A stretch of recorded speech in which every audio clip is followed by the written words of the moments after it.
শুভ দুপুর বন্ধুরা। আজকে দুপুরে রান্না আপনাদের সঙ্গে শেয়ার করছি। তো প্রথমে করে নেব রুই মাছের ঝোল। তো কড়াইতে তেল দিয়ে তেলটা গরম হয়ে গেছে। এবার মাছগুলো ভালো করে ধুয়ে নুন হলুদ মাখিয়ে রেখেছিলাম। এবার সেই মাছগুলো এক এক করে তেলে দিয়ে দিলাম। তো মাছগুলো এখানে হতে থাক। এখানে মশলা করব, আদা, কাঁচা লঙ্কা, টমেটো আর একটু জিরে দিয়ে মশলাটা করে নেব। তো মাছগুলো এক পিঠ ভালো করে ভাজা হয়ে গেছে, উল্টে দিচ্ছি।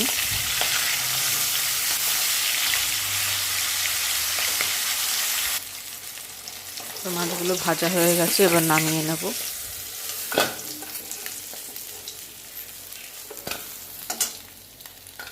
মাছগুলো তুলে নিলাম। এবার এই তেলের মধ্যে আলুগুলো ভেজে নেব।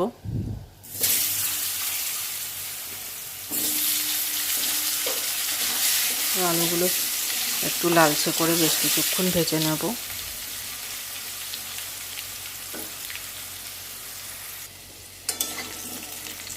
ভালো করে এরকমভাবে দুদিকটা উল্টে পাল্টে একটু ভেজে নিচ্ছি। সামান্য একটু লালচে লালচে হবে।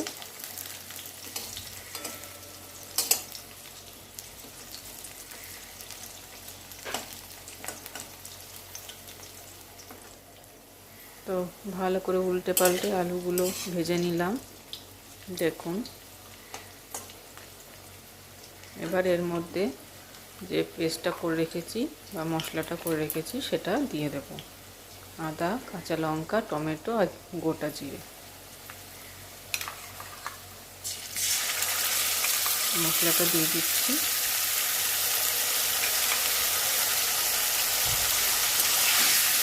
একটু কষিয়ে নিচ্ছি মশলাটা, কাঁচা গন্ধ যাতে চলে যায়।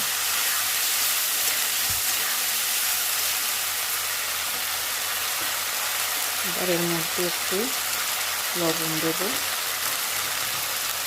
আর একটু দেবো হলুদের গুঁড়ো।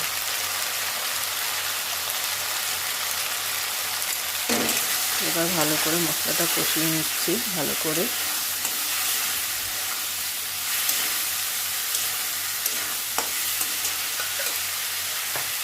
সামান্য একটু জল দিয়ে আবারও কষিয়ে নিচ্ছি।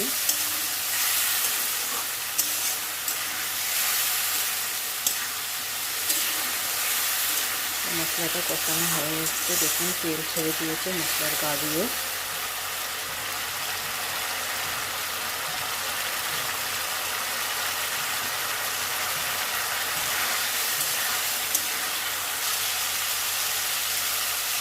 ভালো করে মশলাটা কষানো হয়ে গেল। এবার এর মধ্যে গরম জলটা দিয়ে দিচ্ছি। তো জলটা যখন ফুটে উঠবে তখন ভেজে রাখা মাছগুলো দিয়ে দেব। তো জলটা দেখুন এবার ফুটে উঠেছে। মাছগুলো দিয়ে দিচ্ছি, দিয়ে ঢাকা দিয়ে দেব। ঢাকা দিয়ে দিলাম। এবার কিছুক্ষণ পরে দেখে নেব।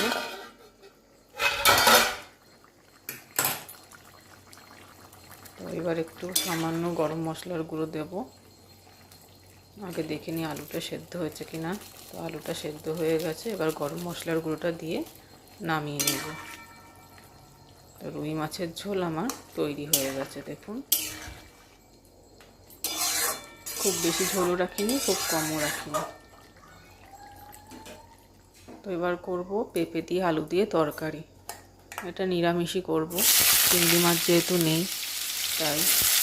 তো প্রথমে তেলটা গরম হয়ে গেল কড়াইতে। এবার কেটে রাখা পেঁপে আর আলুটা দিয়ে দিচ্ছি। একটু নাড়াচাড়া করে নিলাম কিছুক্ষণ। একটু লালচে লালচে ভাপ আসবে ততক্ষণ ভাজা করব। এবার একটু সামান্য লবণ দেবো আর দেবো হলুদের গুঁড়ো দিয়ে এবার ভালো করে নাড়াচাড়া করে নেব। যতক্ষণ একটু লালচে লালচে ভাব হচ্ছে ততক্ষণ এটাকে ভাজতে থাকবো।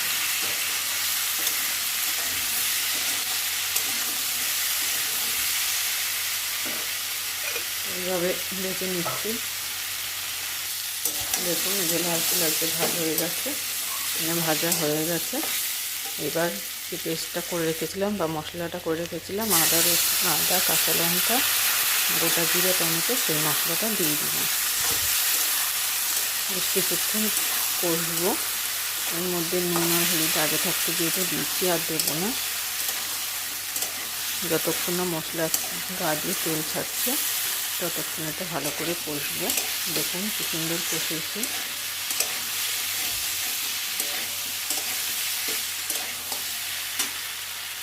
এর মধ্যে এবার গরম জলটা দিয়ে দেবো।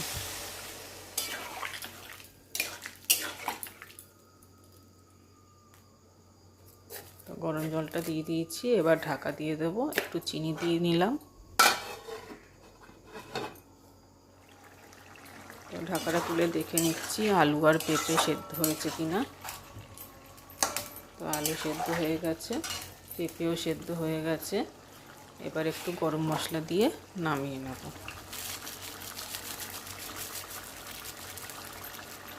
গরম মশলা দিয়ে দিলাম, একটু নাড়াচাড়া করে নিচ্ছি। এবার নামিয়ে নেব। পেঁপে আলুর তরকারি তৈরি হয়ে গেছে। এবার ডাল সোমবার দেব। তো ডালটা আগেই সেদ্ধ করে রেখেছি নুন হলুদ কাঁচা লঙ্কা দিয়ে। এবার ফোড়নে দিচ্ছি শুকনো লঙ্কা তেজপাতা আর গোটা জিরে। এবার ডালটা দিয়ে দিচ্ছি।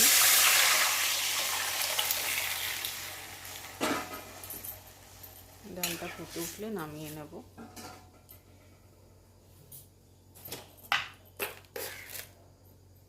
একটু চিনি দিয়ে নিলাম। ডালটা ফুটে উঠেছে, এবার নামিয়ে দেব। ভিডিওটা ভালো লাগলে লাইক কমেন্ট শেয়ার করবেন, সাবস্ক্রাইব করতে ভুলবেন না। এবার ভেজে নেব বেগুন। তো বেগুনটা কেটে নুন হলুদ চিনি মিশিয়ে রেখেছিলাম বেশ কিছুক্ষণ। এবার একটা একটা করে সব বেগুন ভেজে নেব। বেগুন একটা একটা হয়ে গেছে, উল্টে দিচ্ছি। বেগুন ভাজা আমার হয়ে